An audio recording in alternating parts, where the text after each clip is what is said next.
E quando a gente surgiu em 2016, a gente determinou muito claramente o que a gente queria. A gente queria ter uma empresa forte, uma empresa com uma marca consolidada, mas que principalmente entregasse para os clientes um produto melhor, num preço acessível. E aí em 2016 a gente bateu o primeiro prego na madeira e oficializou a Colinas Engenharia.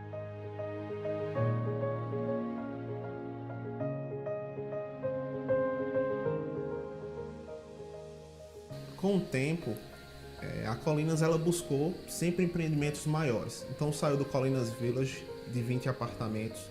Em seguida a gente produziu o Portal das Orquídeas com 16 apartamentos, porém com área de lazer maior. E em seguida veio o Portal das Bromélias com 32 apartamentos. E a gente pode dizer que a Colinas é uma das poucas empresas de Campina Grande, uma das poucas empresas do mercado paraibano e, por que não, do mercado do Nordeste, que investe efetivamente em tecnologia de construção.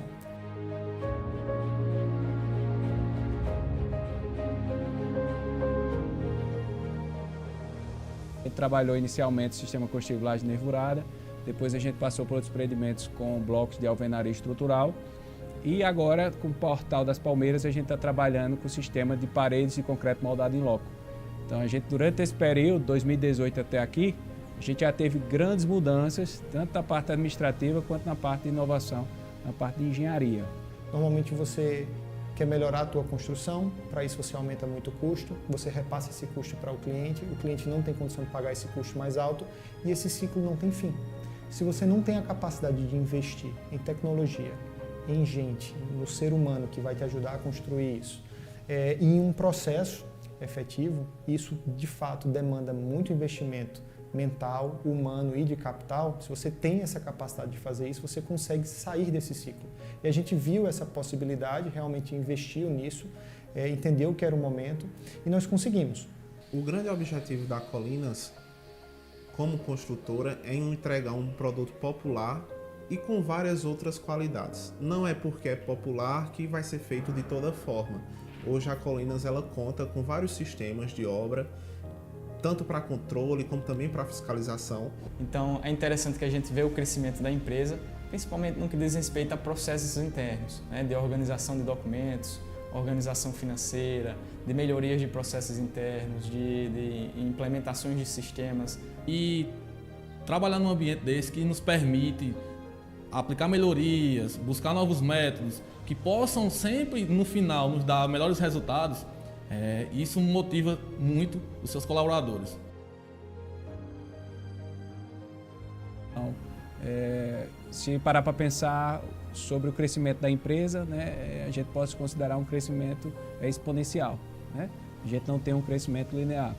A gente começou com empreendimentos muito pequenos na cidade e hoje a gente já está com empreendimentos que se comparado a empresas de longa data, né?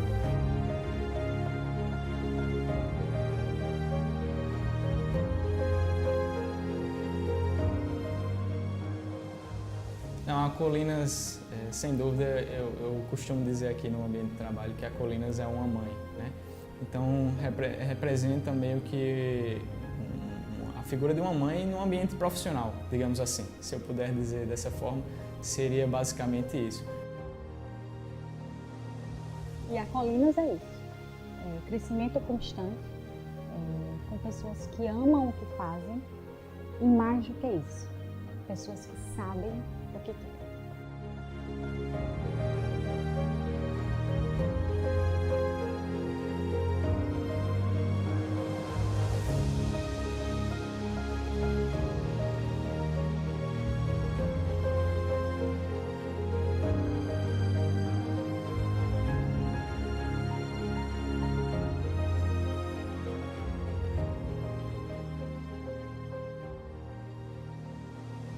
Então, essas três palavras resumem bem o que é a Colinas. Desafio constante, resiliência constante e orgulho no final da linha. Orgulho pelo produto que a gente entrega.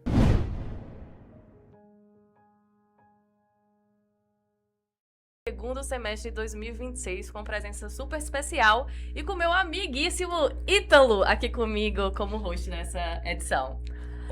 Olá, gente. Um excelente dia aí pra todo mundo. Hoje a gente tá com um episódio especial, viu, Thaís? Com um tema que ele adora. A gente trouxe um paulistano, médico, autor de 10 livros sobre temas que parecem não se misturarem: ciência e espiritualidade. Como é que essas duas coisas se conversam? São pontos distintos ou são apenas perspectivas diferentes sobre a mesma realidade?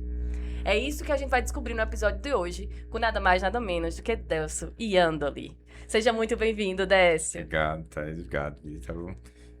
Estou muito feliz de estar aqui no Regenera e obrigado pelo convite. A gente que fica muito feliz com a sua presença.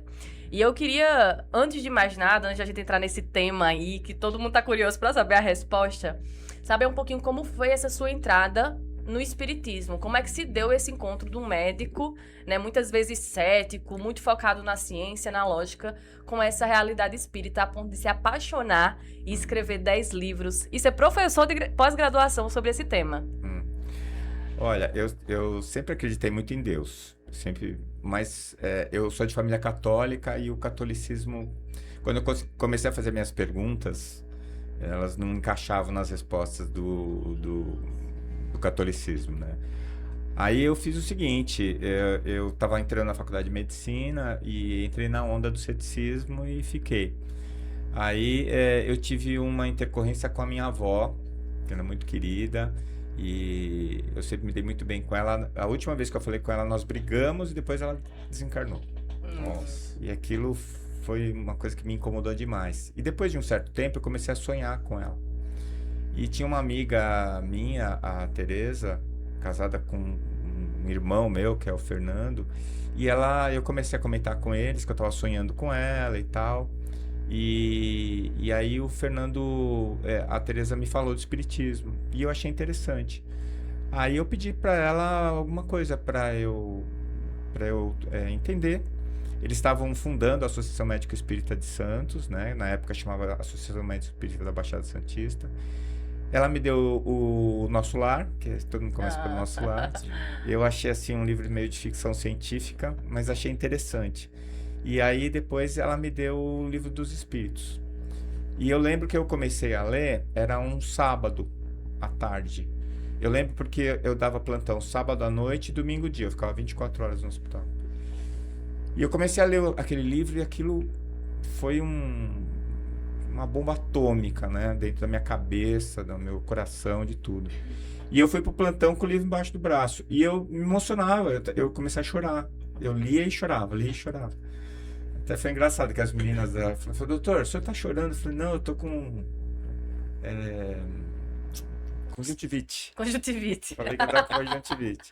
E aí fiquei o plantão inteiro, eu atendia, voltava para ler, No outro dia, quando terminou o plantão no domingo à noite, eu não era mais a mesma pessoa, tinha mudado completamente. E aí eu sempre falo que eu descobri que eu era espírita, acho que eu já era. Você leu em um dia o livro? E li em um dia. Nossa, 24 horas. Foi um acontecimento. Foi literalmente um acontecimento. Aí depois daquilo eu voltei para a Associação Médico Espírita e falei, vamos estudar, eu quero estudar. Aí comecei a ler as obras básicas, André Luiz, Chico Xavier, e aí foi. Tô nessa até hoje. Que bom, graças a Deus. Maravilha.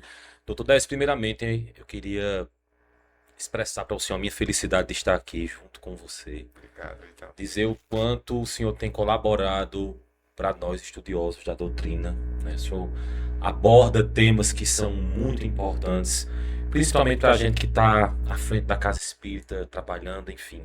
É algo muito positivo a sua colaboração para a gente. Eu gostaria muito, primeiramente, de agradecer, porque eu acredito que não são todos os médicos que têm essa disponibilidade e ter essa crença na relação espiritualidade, saúde, mediunidade, enfim.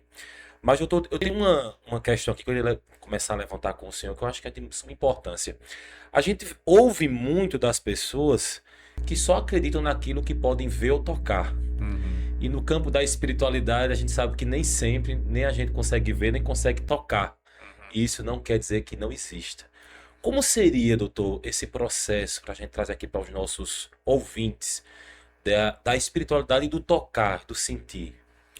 É engraçado isso que você falou, né? Bom, primeiro, eu agradeço o elogio, né? Não sei se eu tô com essa bola toda, mas a gente está tentando fazer a nossa parte.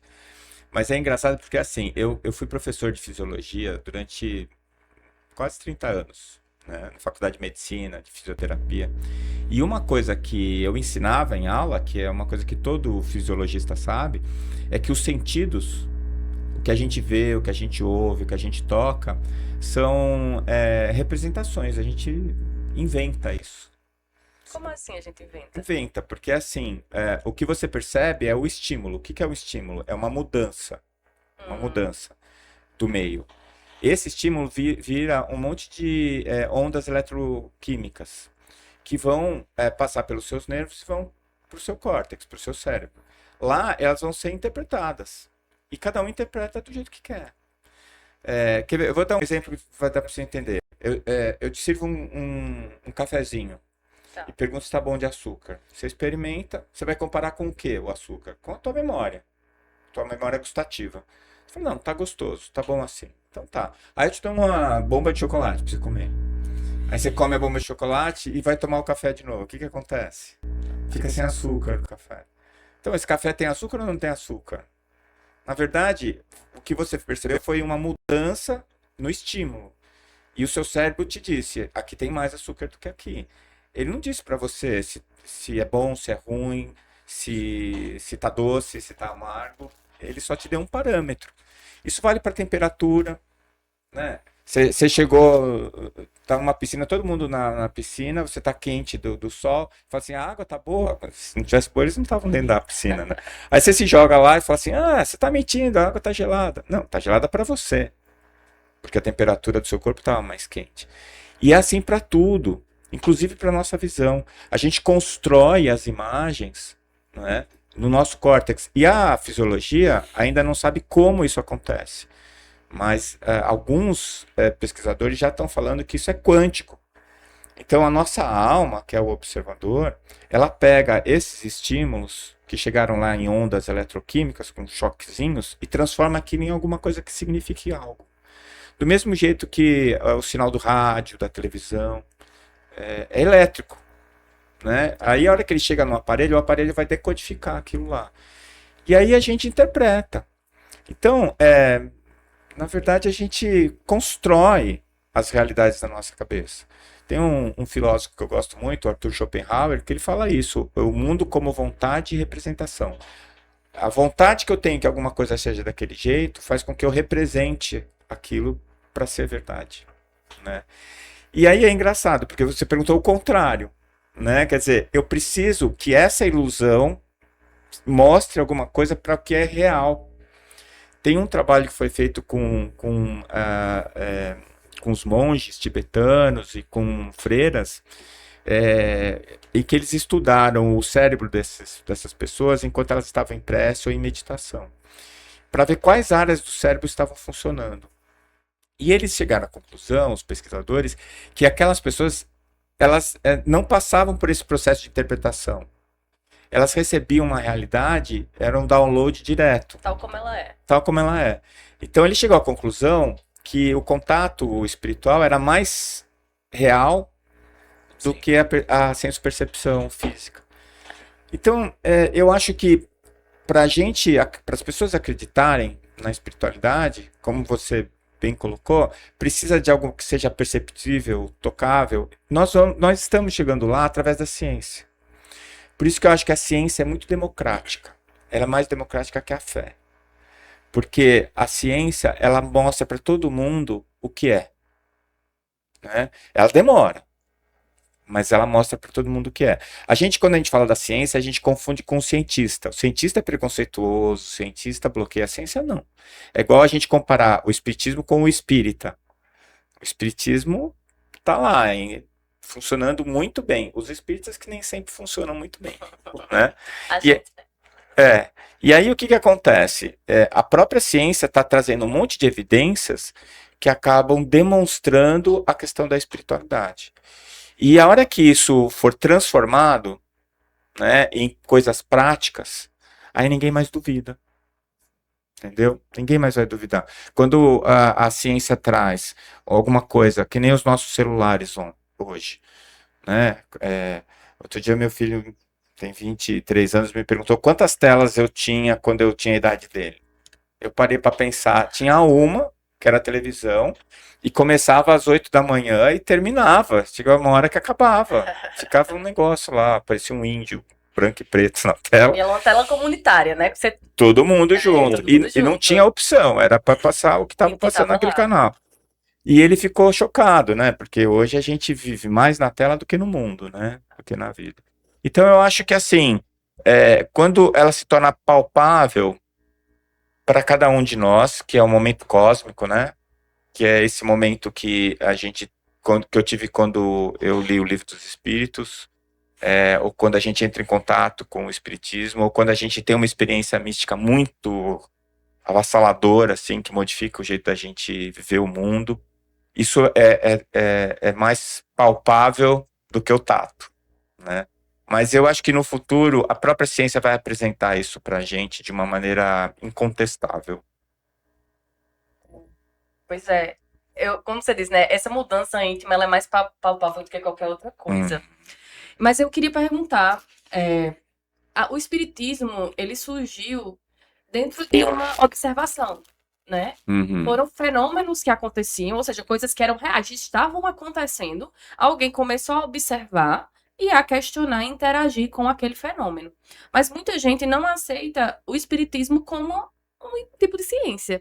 Como é que você enxerga isso? Esse estudo dos fenômenos mediúnicos é uma ciência? Qual é a barreira, o limite entre as duas coisas? A barreira é o preconceito. Porque, assim, o método que o Kardec usou é um método científico. E, aliás, muito, muito correto. Muito dentro da metodologia aceita até hoje. O Dr. Alexander Moreira de Almeida, que é um psiquiatra espírita, que está sendo muito importante para a introdução do espiritismo no meio acadêmico, ele escreveu um artigo sobre a metodologia científica de Allan Kardec e mostrou a pureza do método científico que ele usou. Agora, quando você demonstra, essa é a questão, a ciência é muito exata, muito concreta, mas existe a subjetividade que é do cientista. Então, quando é que você provou que uma coisa é verdade? Quando você apresentar um número de evidências suficientes para que aquilo seja provado que é verdade. O que são evidências científicas suficientes? Depende de quem está avaliando, entendeu? Então, o Dr. Ian Stevenson, que foi um cientista que estudou lembranças de vidas passadas, ele disse uma frase uma vez que eu acho genial, que a ciência evolui na medida dos funerais.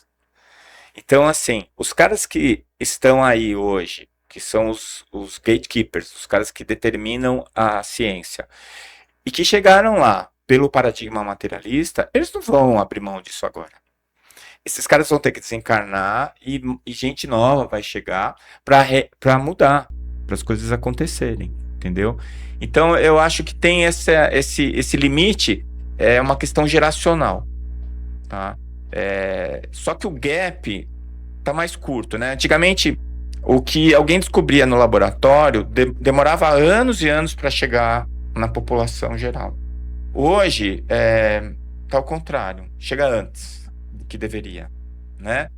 Tem um remédio que nem foi ainda desenvolvido, já tem gente vendendo o remédio. E tem gente usando, que é pior, né? Então, assim, o gap diminuiu. E eu acho que ainda a gente vai ver isso acontecer bem rápido. Eu não sei se eu vou estar encarnado, mas, assim, com certeza, em menos de um século, a ciência vai estar já totalmente dentro do paradigma espiritualista, né?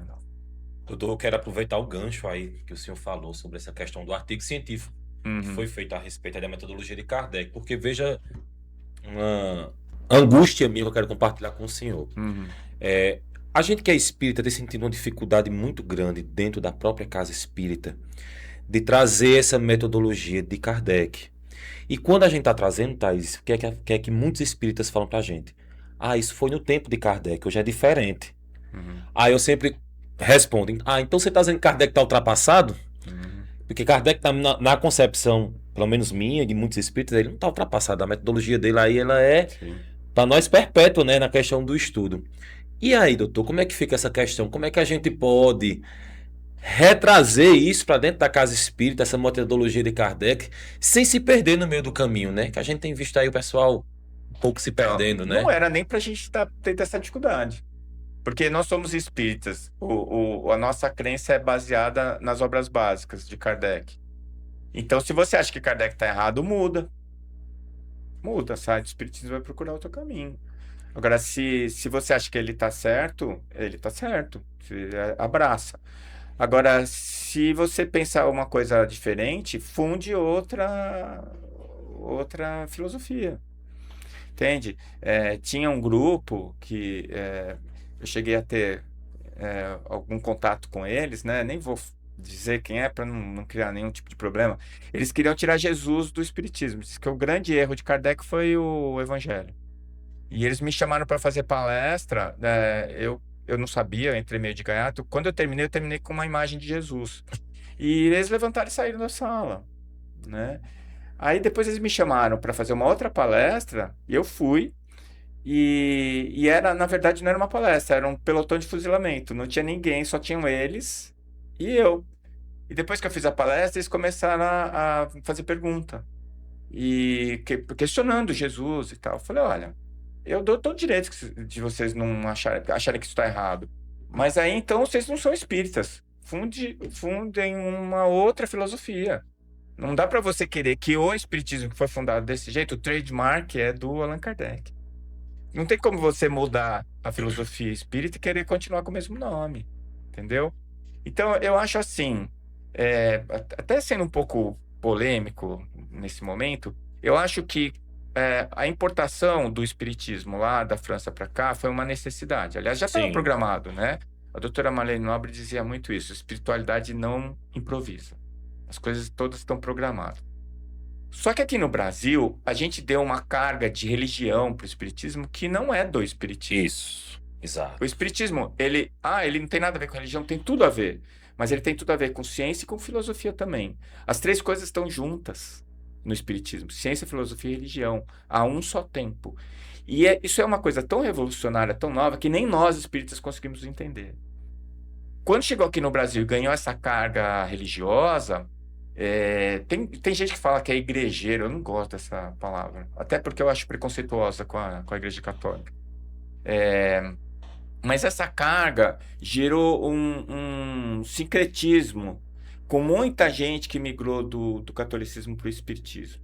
Eu já vi dirigente espírita recomendar missa de sétimo dia para espírito desencarnado, entendeu? Como assim? Né? Não vejo nada demais. Mas a pessoa vem te pedir um socorro espiritual na casa espírita, você manda ela ir para a igreja fazer uma missa, tem alguma coisa errada, né? Então, eu acho que esse comportamento de religião muito pesado provoca esse efeito que você está falando. Sim. As pessoas não querem saber de ciência, as pessoas não querem saber de filosofia, elas só querem saber da moral. Daqui a pouco tem moralista dentro do centro espírita. Pegam a tradição judaico-cristã de um Deus que pune, que cobra, que manda para o inferno. Aí troca, o inferno vira umbral, a hóstia é a água fluidificada, o passe vira bênção. Só faz uma mudança de nomenclatura, continua com os mesmos conceitos, né? E isso é uma coisa errada. Então, eu acho assim, a gente tem que ir comendo pelas beiradas, né?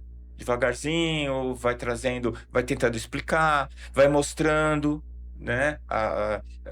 Os exemplos do próprio Kardec, os exemplos do Chico, que a gente teve aí à vontade, né? As obras Emmanuel, né? André Luiz, que é o que eu leio, basicamente, é aquilo que eu estudo. O pessoal fala, você só estuda isso, mas eu não consegui terminar ainda. Cada vez que eu leio o livro do André Luiz, parece que eu nunca li.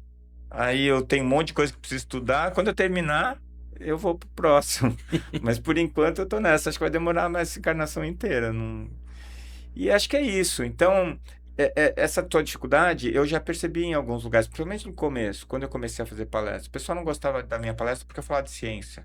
Eles queriam que eu falasse de de Jesus, de amor, de caridade, eu acho que eu falo, mas através da ciência, né? Através Isso. da lógica, da racionalidade, né? Que é o que me atrai.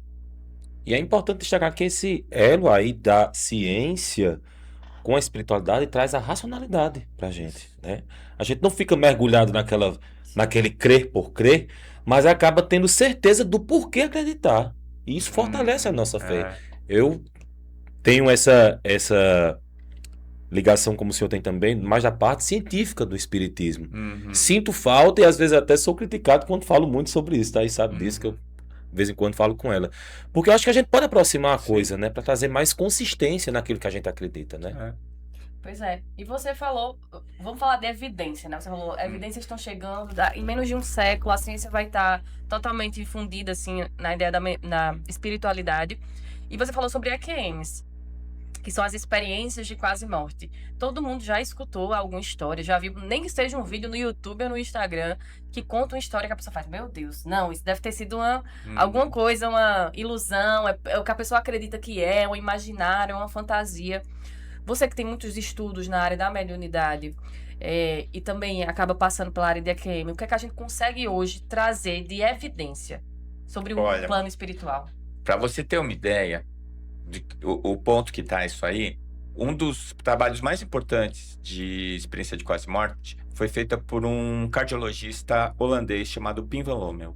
Ele publicou em 2002 numa revista, se não me engano foi na Science. Ele publicou um artigo com follow-up de 8 anos. O que é follow-up? Normalmente a EQM é assim, você pega todo mundo que teve parada e morte clínica e foi ressuscitado, você entrevista essas pessoas. Então é daqui para trás. Ele pegou para frente um estudo prospectivo com um follow-up. Ele foi entrevistando as pessoas até... Ele fez, se não me engano, com 6 meses, 2 anos e 8 anos. 8 anos nem todos estavam vivos. Esse cara, ele fechou a questão, porque ele usou uma metodologia científica tão bem armada que ele afastou quase todas as variáveis. Se você pegar esse trabalho dele com o resto que já estava sendo publicado na época... isso quase fechou questão, tanto que eu tive a oportunidade de conhecer o Pim van Lommel num congresso em Paris, e depois ele esteve aqui no Brasil em 2015, foi em Goiânia, o Mednesp, e eu tive com ele, e eu perguntei, e aí, doutor, qual a pesquisa que o senhor está fazendo agora? É sobre EQM ainda? Ele falou, não tem mais nada para saber de EQM. Agora a gente tem que entender aonde está a consciência extracerebral, porque na época a última vez que eu fiz o levantamento, tinha 480 artigos científicos em revistas de alto impacto sobre EQM. Então, ninguém estava mais questionando se tinha ou não EQM. Eles começaram a discutir como é que aquilo acontecia, né? E é assim, o cara está clinicamente morto, o cérebro dele está desligado.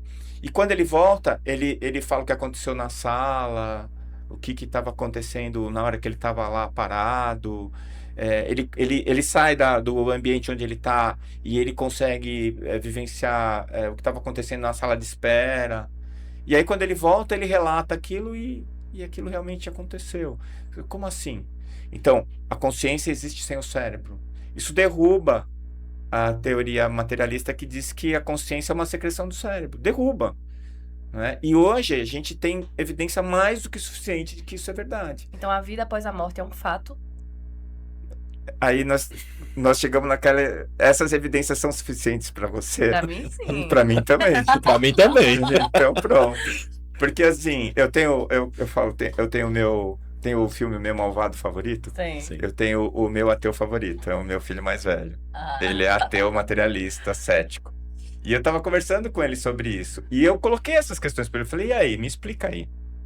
E ele fica enrolando. Porque não tem explicação. Você não consegue... A explicação que geralmente ele sai por qual tangente? Que houve erro metodológico, que houve... Tá, mas em 500 artigos publicados em revista de impacto, na Science, entendeu? Então aí fica difícil você questionar, né? Aí você vai lá e você levanta os dados e você vai replicar esses dados, porque EQM é uma coisa que tem em qualquer lugar. Você consegue replicar os dados. Né? Se você fizer as entrevistas, você replica os dados. Então, realmente as coisas acontecem. Você continua existindo mesmo que o seu corpo esteja desligado, que o seu cérebro esteja desligado. Como é que você enxerga? A doutora Elizabeth Kubler-Ross teve um caso de um cego de nascença que teve EQM. Quando ele voltou, ele descreveu até a cor da roupa das pessoas que estavam atendendo ele. Caramba, isso aí E aí, me explica essa. Entendeu? impressionante. Comprovando aquilo que Kardec já falava no estudo das revistas espíritas e no livro O Céu e o Inferno, que o problema está somente na parte física e não no espírito. Tá vendo? É verdade. Aproveitando aí esse mesmo gancho, doutor, a gente vê também aí a questão da mediunidade, né?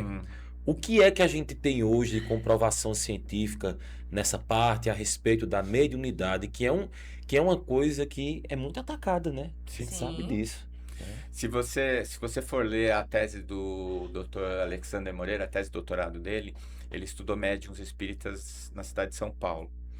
E a tese dele foi uma pedra sobre o túmulo daqueles que falavam que o médium era um paciente com uma psicose, que estava tendo uma dissociação de identidade patológica.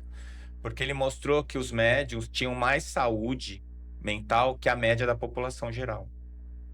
Né? Olha!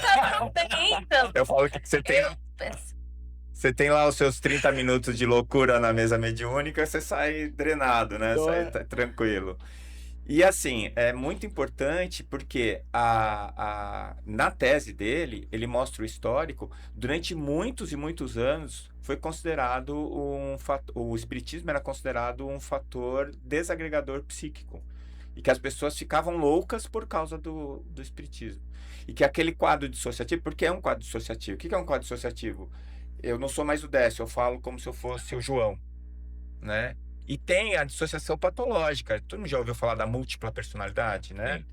Tem filmes sobre isso e tudo mais. Aquilo é uma dissociação patológica. O quadro dissociativo da mediunidade é um quadro fisiológico. E aí vai ao encontro daquilo que a gente aprendeu com o Kardec.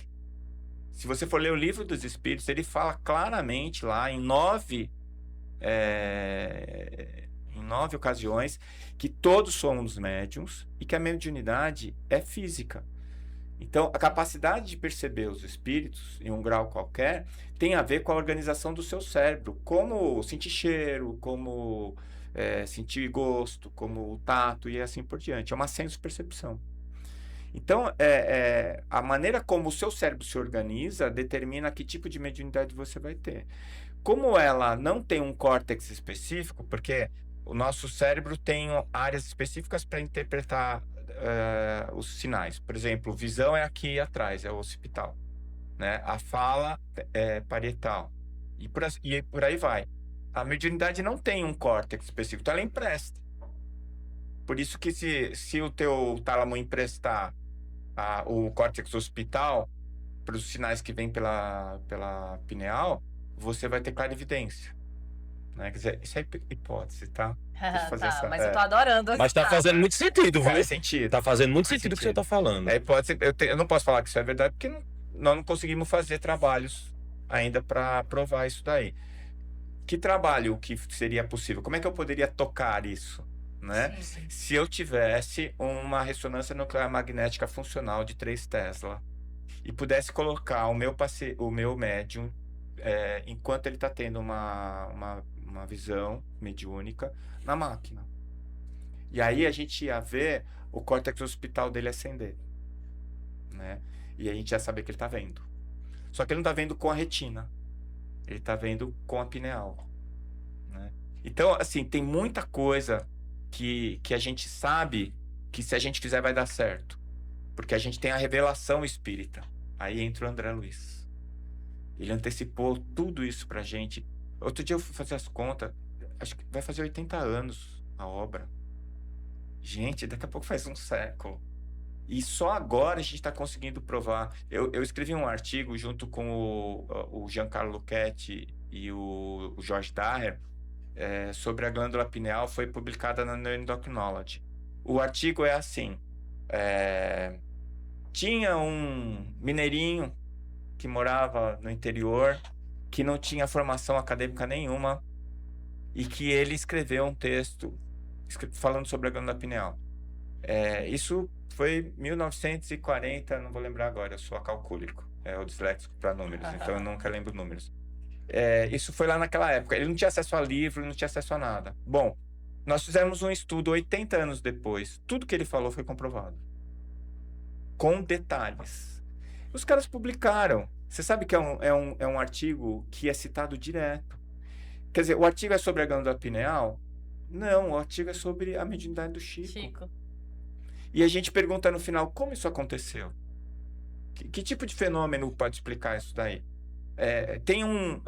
Nenhum deles é tão direto e possível quanto a mediunidade. O resto tudo o cara faz 1000 peripécias e se deforma todo para tentar encontrar o que a gente chama de explicação procustiana, né?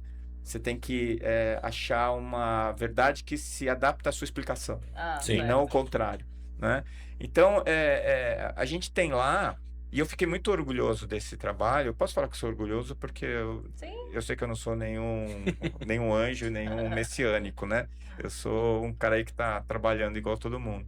E eu fiquei muito orgulhoso porque a gente colocou André Luiz e Chico Xavier na academia. Está publicado na Neuroendocrinology, entendeu? E teve uma coisa muito legal, nós mandamos para a Pineal Research, a primeira revista, que é a maior revista que só publica artigos de pineal. E nós recebemos a negativa, o Giancarlo é que recebeu. A negativa, o receiver falava assim, que infelizmente não poderiam publicar aquele artigo porque a Pineal Research só publicava artigos de experimentação, artigos que teve uma experiência. E aquele era um artigo de revisão. Aí ele fala assim, mas talvez a Neuroendocrinology se interesse por o artigo. Aí o Giancarlo achou aquele estranho. Ele foi ver o nome do cara. O cara que fez a análise para a Pineal Research era o editor da Neuroendocrinology. Ele pediu o artigo para ele. E ele publicou sem nenhuma correção. Foram 11 páginas. Quem publica sabe. 11 páginas sem nenhuma retificação, sem nada. Então, assim, eu acho que foi a espiritualidade que já estava agindo ali. Isso daí já foi uma grande introdução para a questão da mediunidade que você estava falando. Sim. Então, primeiro, a mediunidade não é mais considerada doença psiquiátrica. Agora, nós estamos entrando na fase... A gente está passando ainda por uma fase de experimentar a mediunidade. Então, Gary Schwartz, por exemplo, é um professor da Califórnia, da Universidade de Califórnia.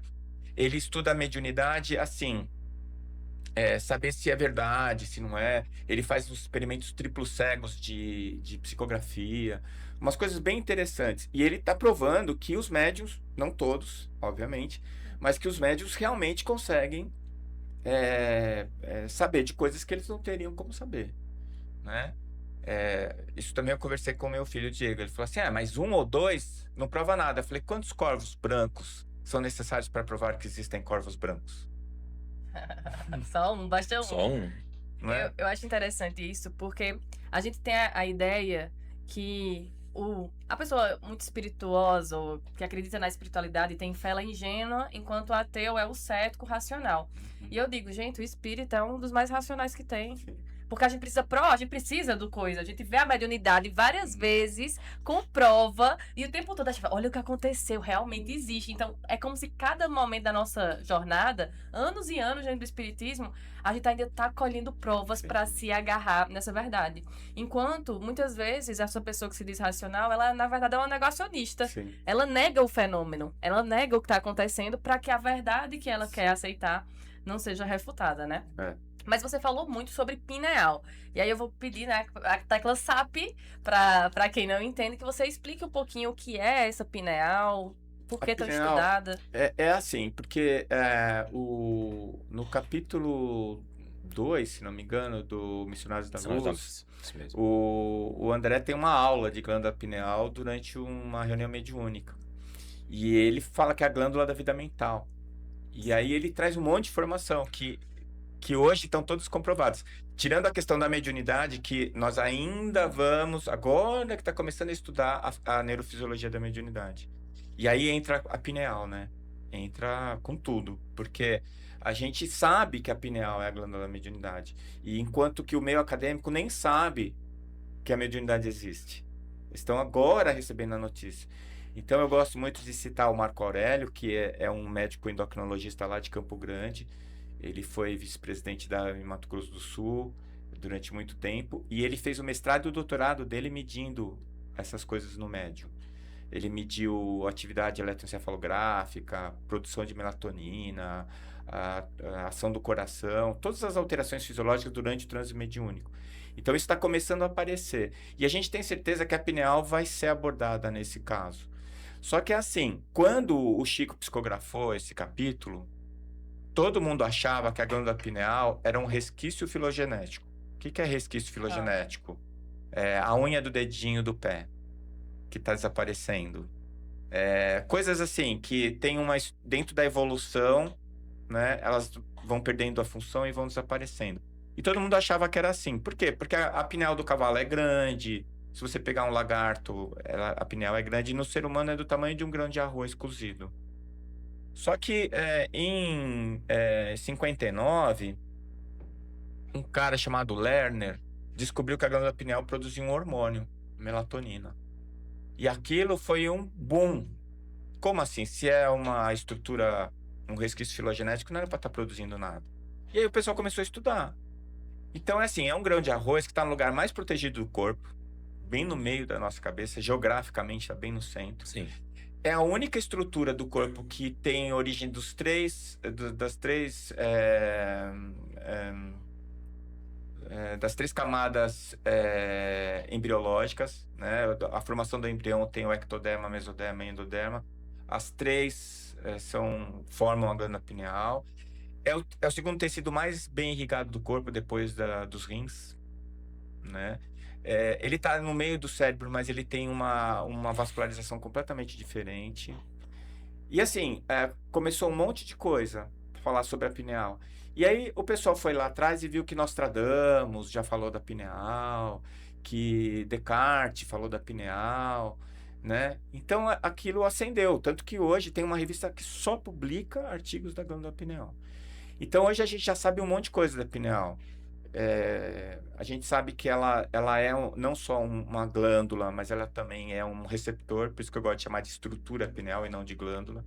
Ela não produz só a melatonina, ela produz outros hormônios.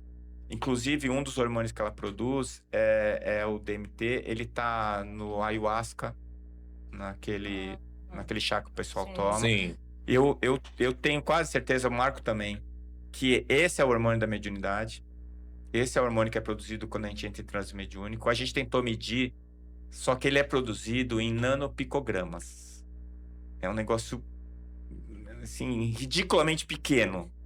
E a gente tentou medir um catabólito dele na urina do médium. Não deu certo.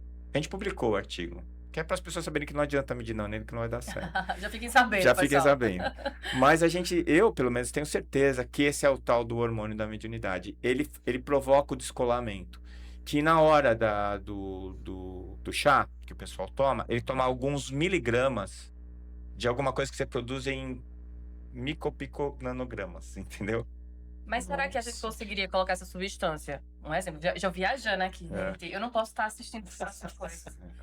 A gente conseguiria extrair, por exemplo, da ayahuasca, esse tipo de hormônio e ingerir para desenvolver uma experiência mediúnica? Então, o pessoal do chá faz. Mas sem precisar ser o chá, só a...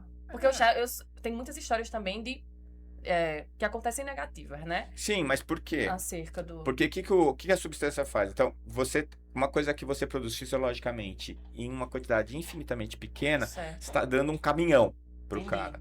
Então, você dá um chute na pineal, né? Dá um chute no sistema nervoso dele. E ele é um psicodisléptico.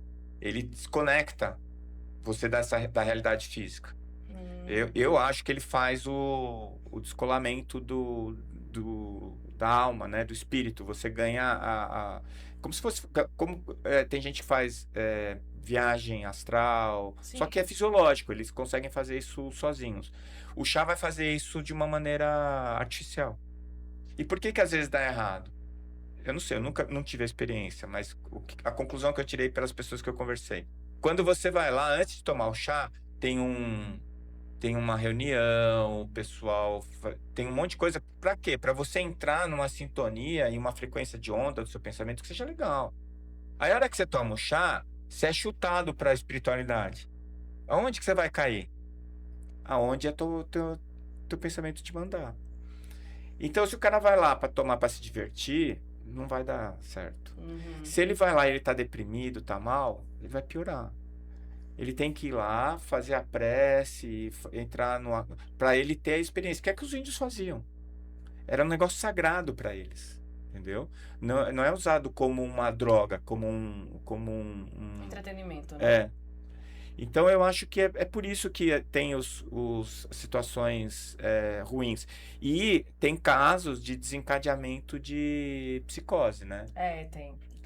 Se o indivíduo já tem a predisposição, que é genética, a gente sabe, o DMT pode ser o fator desencadeante, né? Então tem que tomar cuidado com isso. Tem que tomar muito cuidado. E eu acho que assim, a mediunidade é uma função fisiológica. A gente tem que usar ela de maneira fisiológica. Muito pertinente tudo que você falou agora. Muito pertinente. Fechando aí esse gancho da mediunidade, eu queria contar só uma coisinha aí rápida. Fica à vontade. Mas eu acho que tem tudo a ver. Até com relação às obras de André Luiz. Eu tive uma época, doutor, que eu fiquei muito descrente nas obras de André Luiz. Eu não vou mentir aqui para o senhor. Até a gente recebeu um pedido de ajuda da nossa casa espírita lá em Esperança. Sim. De uma modelo aqui de Campina Grande, que é evangélica. Hoje é casada com um pastor. Mas ela procurou nossa casa porque ela estava com um ferimento na perna que não cicatrizava, de hipótese alguma. E esse ferimento estava pegando a parte posterior da coxa com a parte da frente. Ela já tinha gastado rios de dinheiro com muitos médicos aqui da cidade, até fora do país. Medicações, acho que as mais potentes que a gente pode dizer assim no tratamento desse tipo de caso. E quando ela foi para nossa casa espírita, a espiritualidade nos passou que tinham ovoides na perna da paciente. Quando foi dito aquilo, eu na hora... Libertação. Foi impacto. Eu tô falando aqui, os cabelinhos do braço tá levantando. Porque foi como se eu tivesse levado um soco na boca do estômago. Eu disse, ovoide. Eu disse, não acredito nessa tese de ovoide. Eu acho muito... supersticioso, muito sem sentido. Até ouvir os próprios médios da casa quando a gente foi fazer o tratamento dela, né, na perna dela. Que os médios falavam que quando passavam as mãos no momento do passe, né, ali da perna dela, eles ouviam as vozes dos espíritos implantados na perna da paciente. E o que tratou a perna da paciente, doutor, foi água magnetizada. Com água magnetizada, a gente conseguiu fechar a ferida e, através do tratamento obsessivo convencional, tratar aqueles espíritos na faixa de ovoidização. Pronto. Depois desse dia, tem muita coisa ali no André Luiz que eu tô vendo que realmente está se comprovando no transcorrer desse tempo. Tudo. Tem uma história bem interessante, assim, uma das coisas que, quando o Chico psicografou Evolução em Dois Mundos, um grupo de médicos de São Paulo foi até Uberaba para pedir para o Chico corrigir alguns erros, né? A maior parte desses médicos eram professores da USP, uns caras, assim, muito conceituados. E uma das coisas que eles queriam que mudasse é que o André Luiz dizia lá que o centro da célula era no citoplasma e não no núcleo. E todo mundo sabia que estava errado. E aí, diz que chegaram lá, o Chico falou assim, olha, o André agradece muito os colegas terem vindo aqui, se preocupado, mas ele está dizendo que ele está certo e vocês estão errados. Esses caras desencarnaram sem saber que eles estavam errados. Porque hoje a gente sabe que não é o núcleo, é o citoplasma.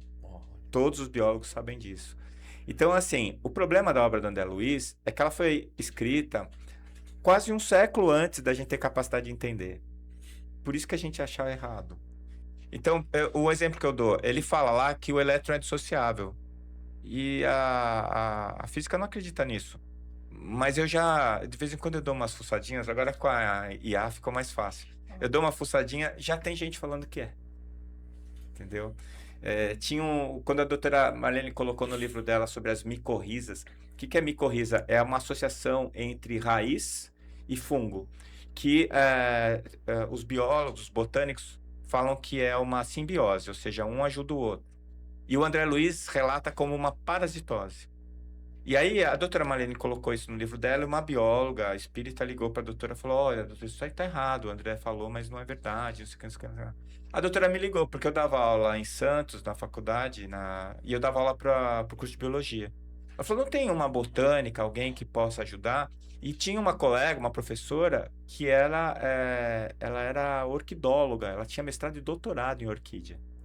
Eu falei: é ela mesmo, né? Fui lá atrás dela, perguntei, ela me olhou com uma cara como se eu fosse um ET.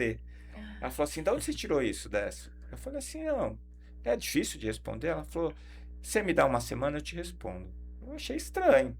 Aí na outra semana ela veio falar comigo que todo mundo sabia que era simbiótico e não parasitário. Só que o chefe dela, do Instituto Biológico de São Paulo, estava preparando um trabalho que ia ser uma bomba na botânica, mostrando que era parasitário. Nossa. Aí eu contei pra doutora pelo telefone, ela deu uma risada. Ela tinha uma risada maravilhosa, né? Ela falou assim: eu já sabia, eu não ia mudar de qualquer jeito, mas eu já sabia. Né? Então, assim, eu não duvido mais de nada do André. Não duvido. A gente devia pegar o que ainda não foi descoberto pela ciência e aproveitar para ganhar o prêmio Nobel. Sim. Foi uma descoberta do século passado por Chico. Sim, sim. Aproveitando aí aqui o gancho, doutor, eu queria que o senhor falasse um pouquinho para a gente essa questão das emoções no campo da saúde, né? A gente tem visto aí hoje, a gente está numa época que as emoções estão a 1000 por hora, né? Muitos quadros de depressivos, ansiosos, né? Buscando até as casas espíritas para resposta mesmo, né? Do que podem ter ali. E eu queria que o senhor, com a sua experiência, trouxesse para a gente qual a influência que tem das emoções na nossa saúde. Influência total, né?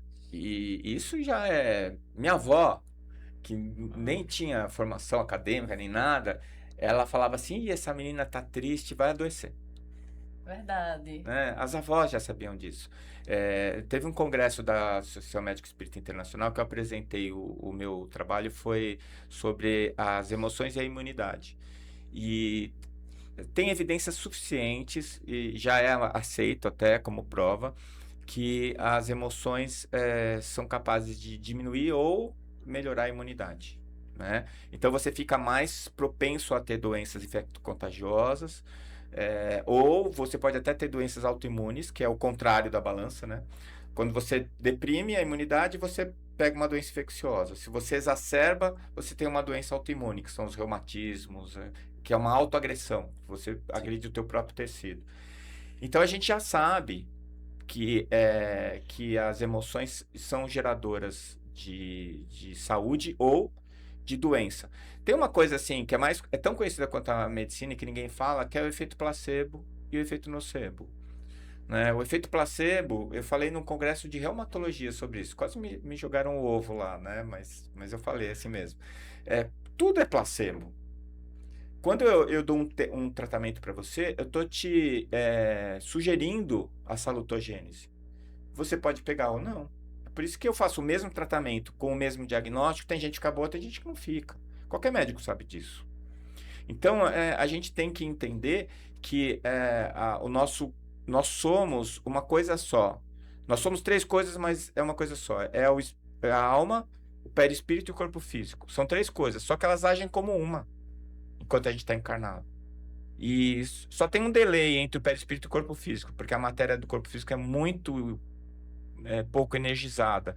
Então ela demora muito para mudar, tanto para gerar a doença quanto para gerar a cura, tá?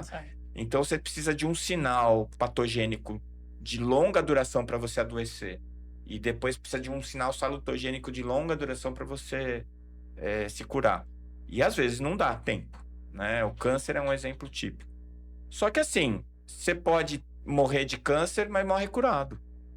Se a tua alma aprendeu a lição, se você saiu daquilo do jeito que você tinha que saber, porque saúde é a perfeita harmonia da alma, né? Já nos ensinou Emmanuel. Então, essa questão é uma questão assim que está muito correlacionada. Agora, por que nós estamos vivendo o que nós estamos vivendo hoje? Porque quando eu era mais novo, só tinha uma tela que funcionava das 8 ao meio-dia. às 8 da noite. E agora tem 50 telas funcionando o tempo todo. E a quantidade de informações que as pessoas recebem é uma coisa brutal. E é ansiogênico. E a maior parte do que você ouve, o que chega para você, você não pode fazer absolutamente nada. Né? Os Estados Unidos voltou a atacar o Irã fechou o Estreito de Hormuz, a gasolina vai aumentar, não sei o que, blá, blá, blá. Aí você ouvindo aquilo fala, meu Deus, meu Deus, meu Deus, o que você vai fazer a respeito disso? Nada, nada. Né? Tá tendo guerra de novo não sei aonde, não sei o que eu posso fazer a respeito disso? Absolutamente nada. E isso gera o que em mim? Ansiedade, eu durmo mal, eu fico estressado, né? É como se eu estivesse na sala da minha casa, debaixo de um teto, confortável, com a minha barriga cheia, sentado no meu sofá, e tivesse ali assistindo a televisão com um urso enorme mostrando os dentes para mim, assim. Meu coração dispara, eu tenho vasoconstrição periférica. O meu corpo reage como se eu estivesse sendo atacado por um urso, que não existe. Então, eu acho assim, que enquanto a gente não aprender a usar a tecnologia que a gente recebeu, essas ferramentas, o celular, que eu brinco que é o aparelho do demônio, né? Essa porcaria, a gente restringiu o nosso universo a uma tela preta, que parece que é de sei lá quantos centímetros que tem essa porcaria aí. E a gente passa mais tempo nela do que vivendo a vida, do que curtindo a vida. Eu falo isso, degustar a vida. A gente precisa aprender a degustar a vida. Vocês assistiram aquele filme Soul? Sim, Sim. sim. Eu achei que era um filme sobre reencarnação. Não é sobre reencarnação, é sobre degustar a vida. Na hora que aquele espiritinho lá, que cai a folha na mão dele, ele fala, nossa, que legal. É a hora que caiu a ficha, entendeu? Então, eu tive um quadro de ansiedade grave, precisei ser medicado, passei mal pra caramba. Eu abri mão disso tudo, eu não ouço mais jornal. Ah, você ficou alienado? Graças a Deus. Eu só Na procuro... medida certa, né? Só procuro a informação que me interessa. Exato, além da medida certa. Porque eu não tenho o que fazer. E eu me dou o direito, por exemplo, de parar para ver um pôr do sol. Eu me dou o direito de ficar olhando... eu nunca gostei de gato, aí meu filho trouxe um gato para casa e agora eu gosto de gato. Aí eu jogo uma bolinha pra gatinha brincar com a bolinha, eu fico me divertindo olhando a gatinha. Eu tenho um aquário que eu adoro, eu fico ali horas olhando o aquário. E eu não precisei mais tomar remédio. Eu fiquei saudável. Entende? Então, eu acho que o que está faltando é a gente aprender. Ah, então o celular joga fora. Não tô falando isso. É uma baita ferramenta. Mas calma. Existe um mundo que não é o celular. É a Matrix do filme. Né? A gente está enfiado dentro da Matrix, mas não é porque a gente quer. A gente escolhe. A gente escolhe. Não precisa isso, não. Aí eu acho que a nossa saúde mental vai vir daí. Só que eu acho que, assim, a minha geração não teve isso na infância, nem na adolescência. Eu não sei como ensinar isso para os meus filhos. Sim. E eles vão sofrer para poder ensinar os filhos deles. Então, geralmente é assim, é alternada a geração, né? Eu acho que até a geração que vai chegar e que vai saber lidar com isso ainda está para vir. Nós ainda estamos experimentando. E nem dá tempo, porque é muita coisa acontecendo. Mal a gente se adaptou ao celular, já está vendo a IA. A IA, todo mundo acha que vai ser o Nicoleles. Você já ouviu falar do Dr. Nicoleles? Não. Sim. Ele é um cientista brasileiro que fez a interface computador-mente. Esse cara é capaz de ganhar um prêmio Nobel ainda. E eu assisti um podcast dele falando sobre inteligência artificial. E uma frase dele que eu adorei. A inteligência artificial não é nem inteligente, nem artificial. É um algoritmo. Vai ser útil? Muito. É legal? Muito. Desde que você saiba usar. Tem gente conversando com a IA. Pedindo conselho. Não vai dar certo. Vai dar certo. Como diz o pessoal, vai dar ruim. Isso aí vai dar ruim. Então... E a gente tá chegando nos momentos finais já do nosso episódio. E eu não queria deixar de falar de um assunto importantíssimo, que Ítalo começou, né, falando das emoções e como elas se manifestam. A gente falou muito ainda do campo da esfera mental, da ansiedade, dessas sensações. Mas isso também pode se tornar físico, né? Os cânceres, eu nem sei pronunciar certo, né? E aí, Como é que isso, realmente uma mágoa, uma raiva de longo prazo pode se tornar uma doença física assim, um câncer? E existe estudo sobre isso? Me fala um pouquinho dessa. Existe, porque assim, uma das coisas que a gente aprendeu com a epidemia de AIDS é que o câncer também é por déficit de imunidade. Um rebaixamento da imunidade gerava câncer. Mas o câncer tem vários fatores, não é uma doença. Para começar, não é uma doença. Quando alguém fala assim, vão descobrir a cura do câncer. Qual câncer? Só no estômago tem uns 5 tipos. E cada um é uma doença diferente. Então, toda vez que fala, não sei quem descobriu a cura do câncer. Qual câncer? Do câncer. Não, é mentira. Já não sabe nem o que é, né? Então, a gente tem para cada doença, que são as neoplasias malignas, para cada doença você tem fatores desencadeantes, predisponentes. Tem os oncogenes, que são genes que predispõem você a ter a doença, o que não significa que você vai ter a doença. A gente já tem, a última vez que eu vi, tinha mais de 88 oncogenes identificados, entendeu? Então você tem ali 88 doenças, 88 tipos de câncer que você é predisposto. Não significa que você vai ter. Aí você tem que ter o fator desencadeante. E tem o cigarro, é fator desencadeante, a poluição é fator desencadeante, e por aí vai. Só que assim, existe uma fisiopatologia espiritual que ninguém fala.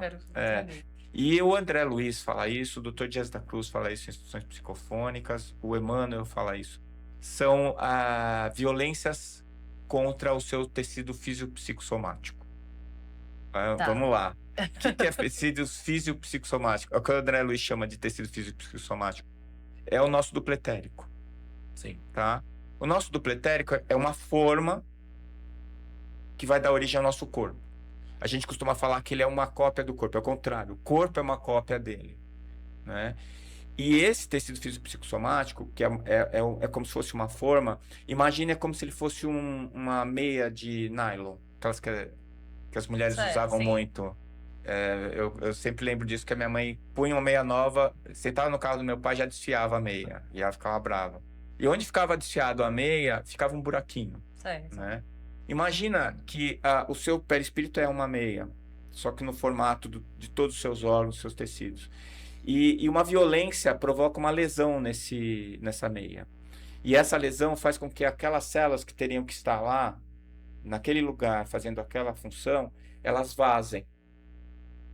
E aí, quando ela sai do duplo etérico, ela não sabe mais o que ela tem que ser, o que ela tem que fazer e onde ela tem que ir.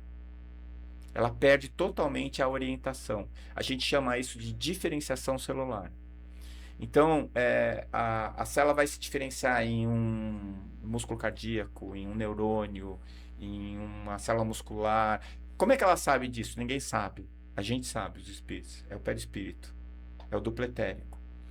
Quando tem a violência e a ruptura desse tecido, essas células vazam até para tentar bloquear aquele buraco, como se fosse um sangramento que precisa de um coágulo para estancar a hemorragia. Só que ela sai, ela continua estando no seu corpo físico, só que ela não está na dimensão do perispírito mais. E aí ela não sabe mais o que fazer, ela se indiferencia e ela migra. Aí dá metástase. Tanto que os tumores mais graves são os mais indiferenciados. A célula do tumor é tão diferente da célula que deu origem que eu não consigo reconhecer. Então, a hipótese que a gente gerou é exatamente essa. Mas quais são essas violências da alma? Não é nada que alguém possa te fazer. É tudo que você faz em relação ao outro. Então, se eu mato o outro, quem toma a paulada sou eu. Se eu agrido o outro, quem é agredido sou eu. Toda vez que eu provoco o mal, eu estou fazendo a disruptura da minha estrutura, né? Eu brinco sempre, ontem eu falei isso numa live que eu estava participando, o pessoal dá risada. O meu conselho do mal: se você não gosta de alguém, avisa ele. Porque o ódio que você tem dele só faz mal para você. Só vai fazer mal para ele se ele também não gostar de você. Então você avisa ele, faz ele não gostar de você, para ele produzir o veneno dele, que é para ele morrer. Não adianta você produzir o veneno que você toma, esperando que o outro morra. Quem está envenenado é você. É exatamente essas violências da alma. Toda vez que o meu pensamento está desviado da lei divina, que é a lei do amor, Aí eu gero uma disruptura, eu gero uma violência, que pode ser um desajuste que eu consigo consertar com um pedido de desculpas, uma prece, ou pode ser uma coisa muito grave, que vai se romper e vai desenvolver essa doença agora, nessa encarnação, ou que eu estou trazendo de herança, de violências que eu produzi e que ficou, que eu chamo de ruptura em 2 tempos. Primeiro teve o trauma, mas ela vai romper depois.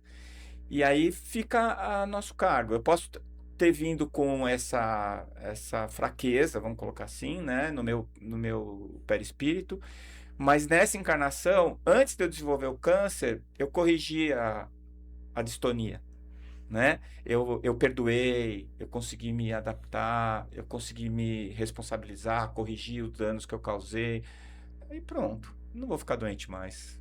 Muito bom. Cerzi a meia. Deu uma cerzida, que nem minha mãe fazia, custava caro. Ela chegava em casa e ia lá pra fechar o buraco. Foi muito bom que você primeiro trouxe o exemplo de, fiz um ato contra alguém, né? O matar. Mas os atos mais danosos que a gente faz, já nesse... Que a gente quer um pouquinho mais coisa, um besteirinho, mais coisinha que a gente já não mata, né? É esse perdão não dado. Porque por trás do perdão não dado tem o ódio, tem o rancor, tem a mágoa, né? Por trás da falta de misericórdia, atrás da falta de caridade, tem a indiferença, tem o julgamento. Então, assim, esses invisíveis, esses sutis. Por isso que a gente precisa cuidar muito das nossas emoções. Né? Eu preciso falar uma coisa que você falou agora, é uma das coisas mais importantes que eu aprendi no Espiritismo. O perdão que eu dou é o perdão que eu preciso. O outro não precisa do meu perdão. Se eu tô com raiva, quem não dorme à noite sou eu. Se eu perdoo ele, eu durmo bem à noite. Então, é por isso que eu falo do conselho do mal. Se eu detesto o outro, mas o outro gosta de mim, só quem tá morrendo sou eu. E o perdão é eu que preciso. E se eu conseguir perdoar o outro, eu encontro paz. Mas o perdão mais difícil é o meu perdão de mim mesmo. Quando eu identifico o erro que eu cometi, é o auto-perdão. Esse é o mais complexo de todos, né? O mais difícil de dar. Por isso que eu acho que Jesus ensinava a gente a perdoar o outro, que é para treinar. Que na hora que você percebe o teu erro e que você precisa se perdoar, né, é a parte mais difícil. Você vai ter que largar uma coisa que a gente cuida muito, com muito carinho, que chama orgulho. A gente adora o orgulho, a gente não solta ele. Então a gente fica agarrado no orgulho e não consegue perdoar. Nem o outro, muito menos a gente mesmo. Né? Teve uma frase de Andrei Moreira, a gente comentou sobre ele antes de começar o episódio, que ele deu no programa da Cissa, que ele disse que percebeu que a dor dele não era o amor que ele não tinha, era um amor que ele retinha. Porque o amor que ele poderia dar a ele mesmo, o cuidado que ele poderia ter dado a si, a fidelidade que faltou, o amor que faltou, ele estava retendo dentro dele, isso era a cura que ele precisava. Então que a gente não fica esperando o outro ser herói da nossa vida, né? Sim. Que a gente entende que o amor que a gente está retendo contra nós mesmos. Vamos nos amar, o perdão é um gesto de amor próprio, né? Sim.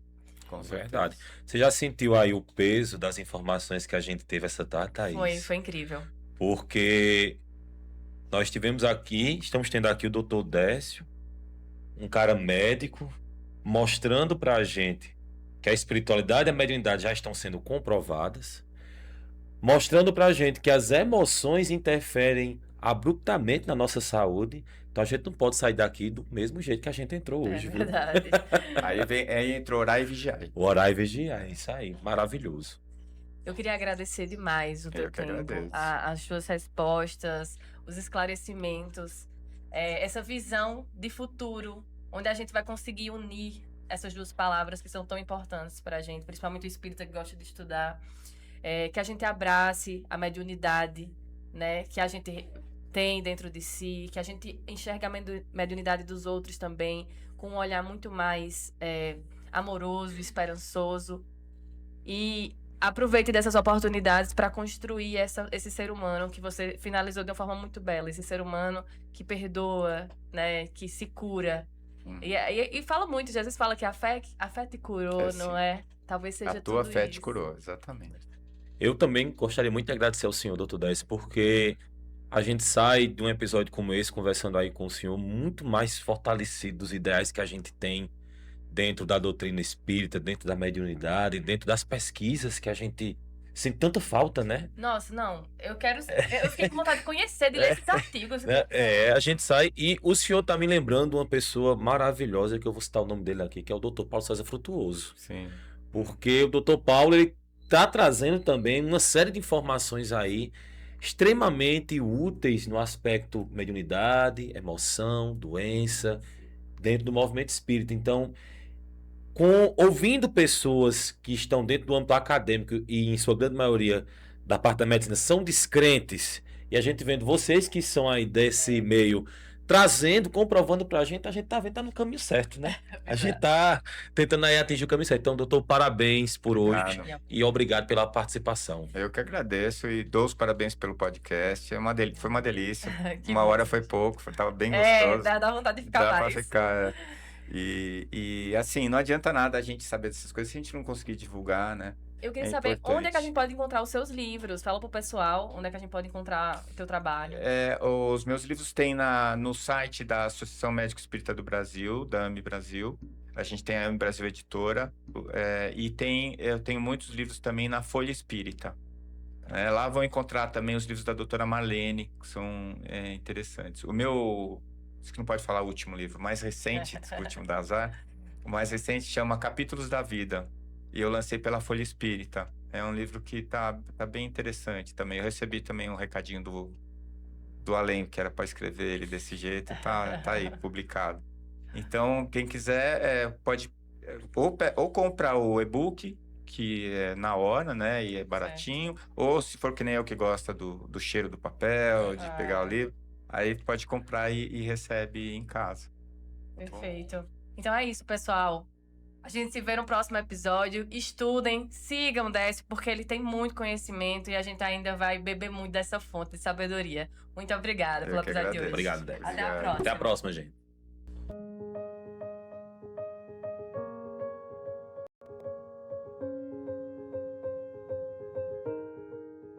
E quando a gente surgiu em 2016, a gente determinou muito claramente o que a gente queria.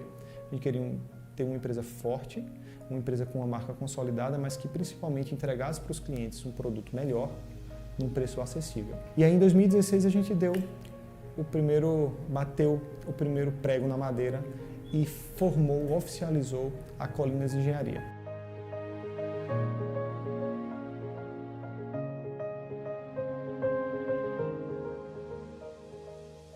Com o tempo, a Colinas ela buscou sempre empreendimentos maiores. Então saiu do Colinas Village de 20 apartamentos. Em seguida a gente produziu o Portal das Orquídeas com 16 apartamentos, porém com área de lazer maior. E em seguida veio o Portal das Bromélias com 32 apartamentos. E a gente pode dizer que a Colinas é uma das poucas empresas de Campina Grande, uma das poucas empresas do mercado paraibano e, por que não, do mercado do Nordeste, que investe efetivamente em tecnologia de construção.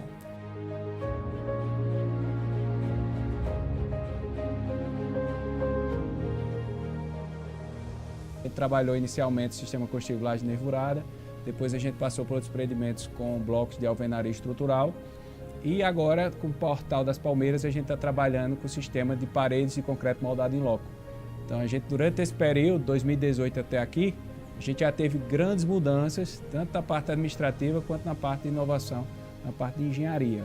Normalmente você quer melhorar a tua construção, para isso você aumenta muito o custo, você repassa esse custo para o cliente não tem condição de pagar esse custo mais alto e esse ciclo não tem fim.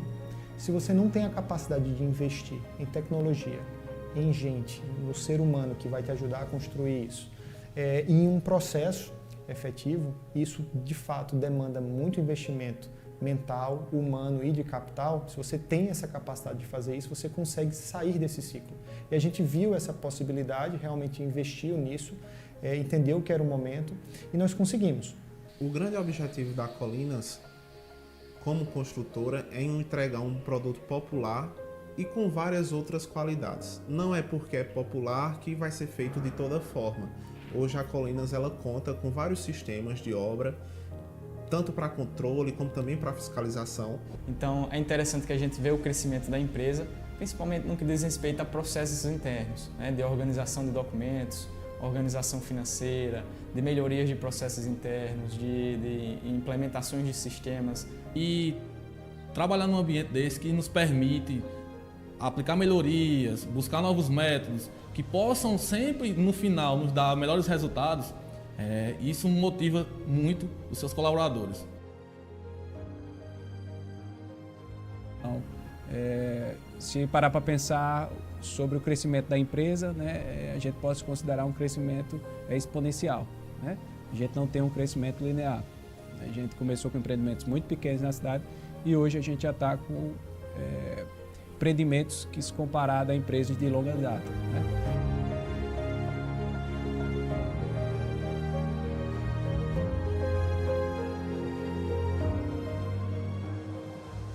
Não, a Colinas, sem dúvida, eu costumo dizer aqui no ambiente de trabalho que a Colinas é uma mãe, né? Então, representa meio que a figura de uma mãe no ambiente profissional, digamos assim. Se eu puder dizer dessa forma, seria basicamente isso. E a Colinas é isso, crescimento constante, com pessoas que amam o que fazem e mais do que isso, pessoas que sabem o que querem.